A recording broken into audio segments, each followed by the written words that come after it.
Good morning, my spiritual brothers and sisters. How we doing today? I have a verse for you real quick. It's coming out of Ephesians, the 6th chapter, verse 12.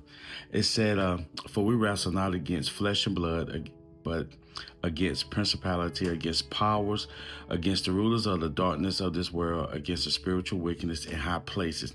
I want to tell you guys that because when I was on that fence and I was struggling with the flesh, I realized that it can't be me fighting anymore. I can't do it no more. I had to rely on something else that's much greater. And that's when I started studying and start getting closer to Christ and start understanding and start studying the fruit of the Spirit. And I realized while I was up there on that fence, and I realized every time I kept going over, I had to understand why I was going over. Okay? So I do some research. And I realized that it was a lust. It pulls me in and everything else follows. And I realized I had to start focusing on self-control. Okay, I'm getting the self-control. I'm working on it. Oh, I'm doing good. Everything is great. I'm going down the smooth sailing road. But guess what? I got back up on the fence. And guess what? It wasn't because of lust. No. It wasn't lust this time.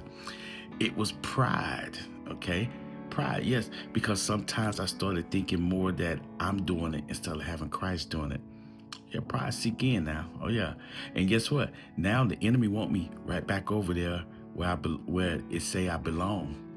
It had me right back over there. And now I'm engaging and indulging in everything else that ties in with it. Next thing you know, I'm back fornicating again. And now everybody think that I'm having issues with that. But that really wasn't my main issue because I was working on self-control. But because I was over there in the danger zone, everything else followed. Because you know, in the Bible, say when the spirit come back, he's gonna bring 7 of his other friends, and that's what happens. But guess what? I had to realize and understand why I was over there at that time. Like I said, with a pride. So guess what? I had to go back to the fruit of the Spirit. And I found humility, or you can say meekness. I found something else to take its place. And now I'm studying and I'm engaging into that. When now I'm back over, I got back over on the good side and on the same destiny.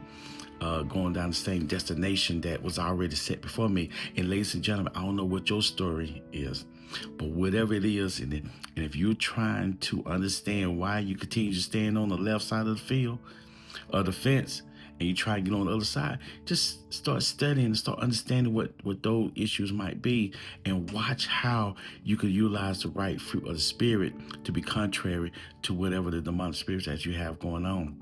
Because God's going to always be there. We just got to find the right tools to use. That's why in 14 through 17, it tells you how to put on the armor of Christ.